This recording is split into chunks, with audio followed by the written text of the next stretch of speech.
Jean chapitre 3 verset 14. « Et comme Moïse éleva le serpent dans le désert, de même il faut que le Fils de l'homme soit élevé, afin que quiconque croit en lui ne périsse point, mais qu'il ait la vie éternelle. » Il est fait référence ici à un épisode dans l'Ancien Testament que nous pouvons retrouver dans Nombre au chapitre 21, où Moïse éleva un serpent dans le désert.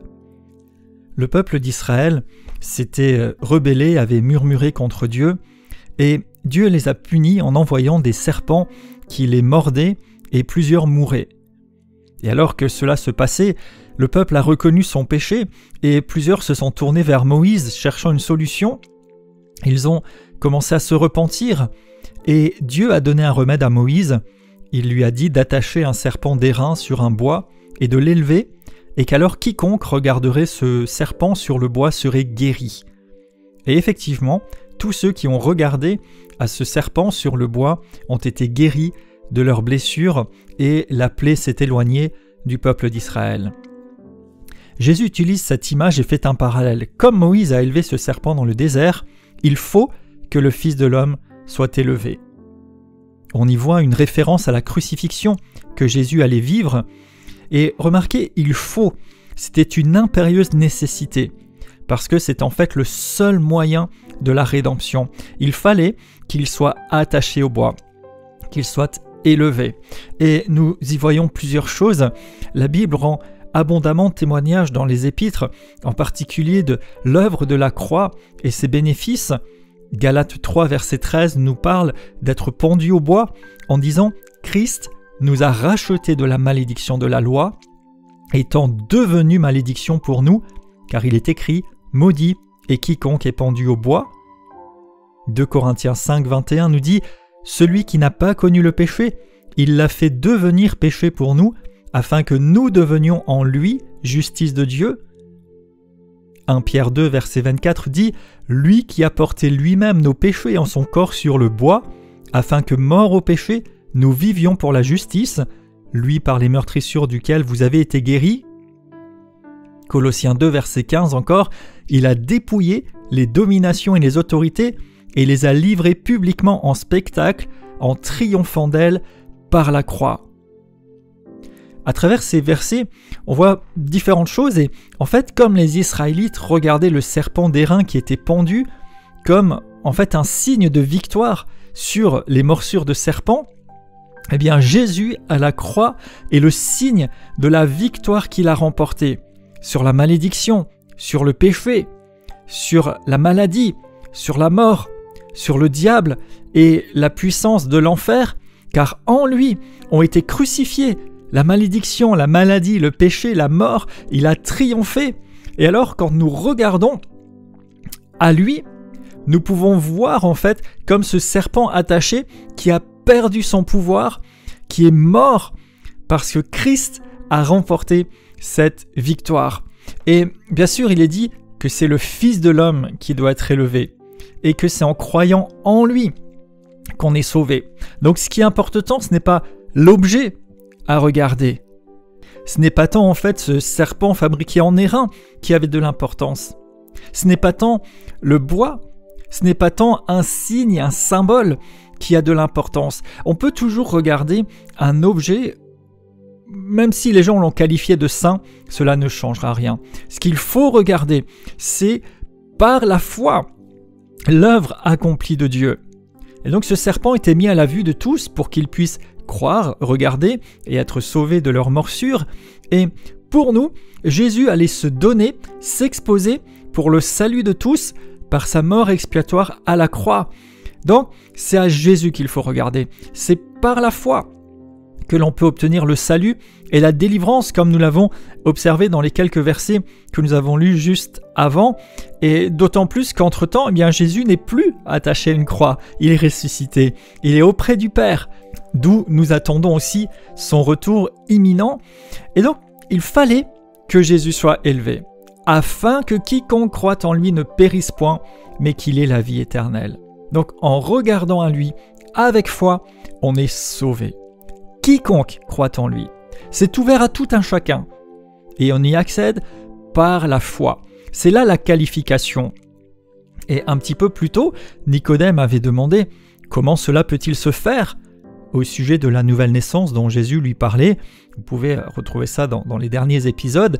Et la réponse ici, finalement, est évidente. Par la foi en l'œuvre rédemptrice de Christ. Et l'Écriture témoigne en ce sens. Romains 10, versets 9 à 10. « Si tu confesses de ta bouche le Seigneur Jésus, et si tu crois dans ton cœur que Dieu l'a ressuscité des morts, tu seras sauvé, car c'est en croyant du cœur qu'on parvient à la justice, et c'est en confessant de la bouche que l'on parvient au salut. » 1 Timothée 2, verset 4 nous dit que Dieu veut que tous les hommes soient sauvés et parviennent à la connaissance de la vérité.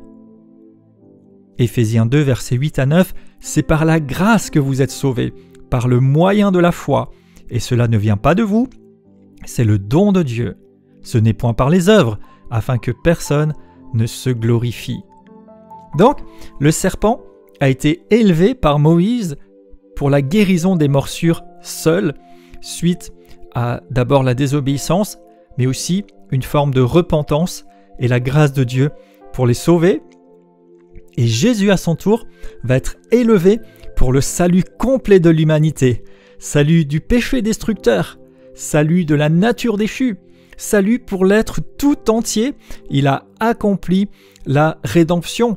Romains 6, verset 23 dit « Le salaire du péché, c'est la mort, mais le don gratuit de Dieu, c'est la vie éternelle en Jésus-Christ, notre Seigneur. » Et ça, il nous appartient de le recevoir. Et comment le recevoir ? Par la foi. C'est en levant les yeux, en fixant les regards sur Jésus, que nous obtenons le salut. Le salut initial, être transporté du royaume des ténèbres au royaume de la lumière, c'est la nouvelle naissance, c'est entrer dans le royaume de Dieu, mais aussi la manifestation de ce salut dans notre vie, pas à pas, à mesure que nous avançons. Et il est dit là que celui qui croit ne périsse pas, mais qu'il ait la vie éternelle. La vie éternelle, c'est une vie, oui, qui dure toujours, mais cette expression implique aussi une vie supérieure. Certes, dans le futur, la gloire céleste, mais déjà sur la terre, pour le croyant, il y a une qualité différente, supérieure de vie qui vient du salut, de la rédemption, par la foi en Jésus-Christ. Et la même expression est utilisée dans le verset suivant qui vient encore éclairer et appuyer celui-ci, et nous le verrons un peu plus en détail dans le prochain épisode. En tout cas, nous sommes appelés à regarder à Jésus pour le salut, pour la vie, à croire en lui faire confiance pour recevoir.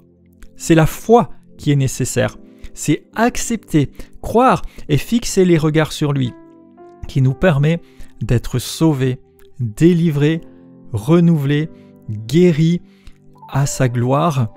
Et comme ce serpent a été élevé à la vue de tous, comme Jésus a été crucifié de façon visible, eh bien, il nous appartient aussi de l'élever dans notre vie et de permettre aux perdus d'être exposés au Seigneur, au Sauveur de l'humanité. Alors je déclare dans le nom de Jésus que comme le serpent a été élevé par Moïse dans le désert et que ceux qui le regardaient étaient guéris, la croix, l'œuvre spirituelle de la croix, est exposée et élevée face à moi. Et je choisis de croire et de recevoir la victoire extraordinaire qui a été accomplie. Je déclare que je suis guéri, je suis délivré, je suis libre de toute forme de malédiction. Je ne suis plus esclave du péché ou de la nature humaine. Je suis libre du péché. Je suis libre des dominations, des autorités qui ont été vaincues par l'œuvre de Christ. Je suis guéri par ces meurtrissures et en pleine santé. Je suis au bénéfice de l'œuvre de la croix et tout ce qui en découle. Je fixe mes regards sur Jésus, qui est le Sauveur. Et je me dispose à ce qu'à travers ma vie, Jésus puisse être élevé au regard d'autres personnes et qu'elles placent foi en lui pour ne pas périr, mais avoir la vie éternelle.